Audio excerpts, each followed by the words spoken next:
How's it going, everyone? Welcome to Double Pebble.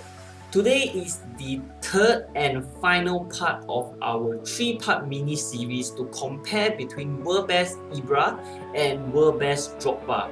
Now, a lot of you are confused whether to choose which one to be your main striker, because I understand that both of them are extremely expensive and not many people can afford both of them at the same time. So if you can choose one, who will you choose? And this is a question that bothers me a lot as well, because for a long time I struggled to choose between Ibra and Drogba. I feel that Drogba suits my play much more because he has the crosser style and he is fast, he's a good header, so on and so forth. But then subsequently I changed my mind, and that is that. But what I'm going to do today is I'm going to go into the details. We will try and break them down to see who is more suitable for what, right? This is going to be lengthy, I guess, and there is a lot of me talking. I will try to put some highlights of them scoring goals to break up the monotony. But do bear with me, because if you are looking to buy a premium striker, I believe this video is going to be very helpful. So let's start off with the first thing that I want to talk about today is their finishing. There is actually nothing to separate them, in terms of finishing. Both Ibra and Drogba, their name actually rhymes, right? Ibra, Drogba. But anyway, extremely lethal, whether inside the box or outside the box. They can finish from any angle.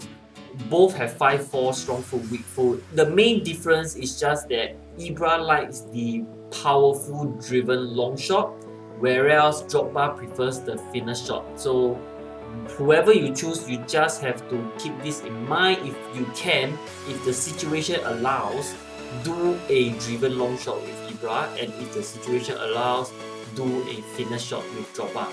They will have a higher chance of converting. So that is basically just the only difference in terms of finishing. But make no mistakes about that, both of them are absolutely crazy when it comes to finishing, okay? Next thing that I want to talk about is pace. Now this is something that Drogba wins outright. He is faster in terms of sprint as well as acceleration. He is, like what I said, an absolute beast. He is fast, he is strong, he is scary, okay? But then again, like I also mentioned in the individual review, the pace is not a big problem because it is something that is easily rectifiable. You can get stuff that boosts like 6 sprints, 2, 3 from the head coach, and then another 4 I think from your forward coach, that kind of thing. So sprint and acceleration are something that is quite easy to rectify. And if you look at my team, my Ibra is 115 sprint,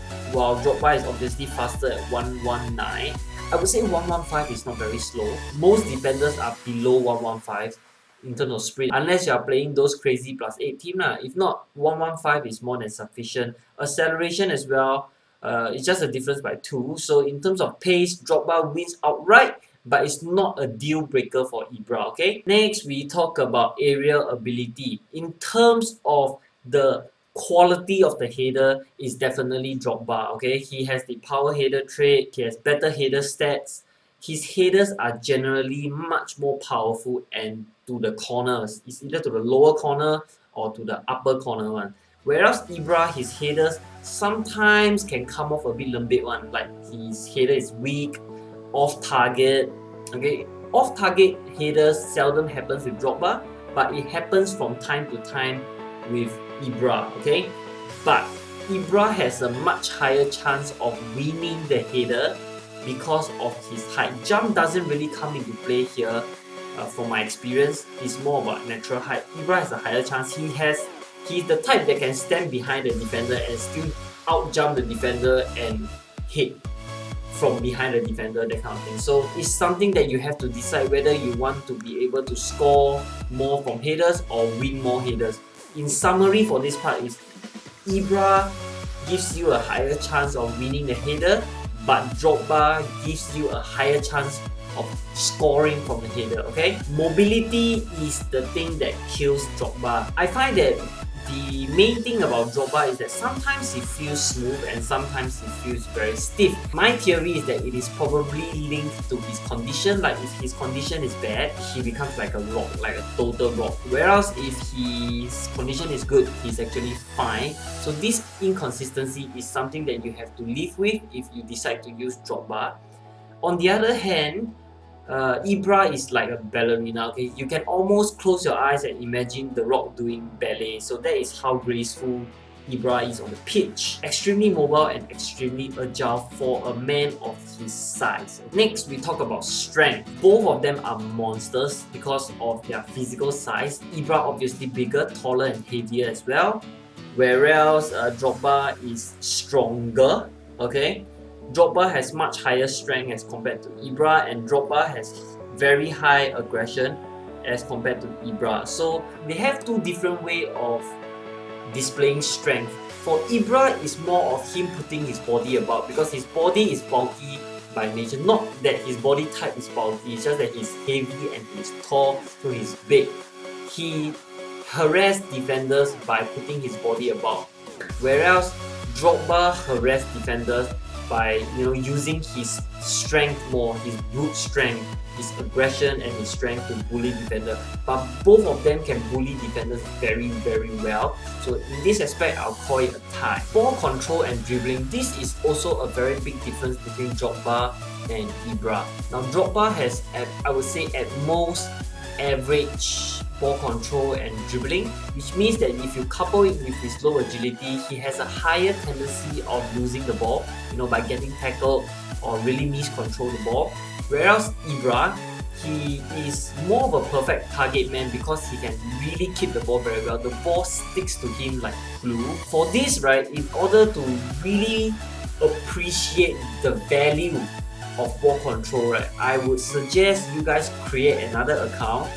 Play with a full +0 team level 1. Just go for a few friendly match or ranking if you're feeling confident, and you can really feel the difference between good and bad ball control, okay? And then you will be able to really appreciate how good Ibra is at controlling a ball, at his feet. Close control. So that is my advice to all of you. And basically that is it, okay? These are what I feel are the main difference between Ibra and Drogba. At the end of the day, I would say that it's more of a personal preference whether you want to use Ibra or Drogba, because both of them have their strength and both of them have their weakness. I would like to end this by telling you guys why I choose Ibra over Drogba, okay? The main reason is his height. So I am a crosser by nature, as you guys should already know. For me, the chance of winning header is more important than the chance of scoring from the header, because if you can't win the header, you can never score the header. So I would rather win the header more than just having a better header of the ball. And generally speaking, the headers in our engine are really quite OP. So anytime you get a good connection of the ball, you are likely to score from it already. And furthermore, if you decide to put your growth point into Ibra's header, his overall increases by 1 as well. If you look at my Ibra, he's now 114, but if you look at the striker, he's 115, and then his header is actually 115 if I'm not wrong. His header is 114. Okay, just 2 short of Drogba. So that is with the growth point, of course. So it is something that you can really rectify. And Ibra's headers in my team right now with his growth header stats are really pretty OP. Of course, sometimes he screw it up a little bit, but I can live with that. And then he also offers much higher ball control and dribbling, and it is something that I started to value a lot more after I have been using my friends +0 level 1 account to do ranking. And then those players are crazy, they can take a touch of the ball and the ball rolls I don't know how far away from them. So I really appreciate Ibra's ability on the ball and his mobility as well. His ability to twist and turn in the box is valuable when you can avoid the tackles from opponent. If you are stiff in the box, before you get to move off, you are tackled already. So yeah, basically that is my thinking when I go into choosing. And furthermore, Ibra was from Man United, so extra sentimental points. that is it, right? And that is all I have for this video. It's a little bit lengthy, so I hope you guys find this helpful. Hopefully for those who are deciding between these two, you now have a better idea on who to buy. I can't give you definitive answer because it's all pros and cons, plus and minus. You have to decide for yourself. But I hope you guys find this helpful. Give this video a thumbs up if you want to see more review videos.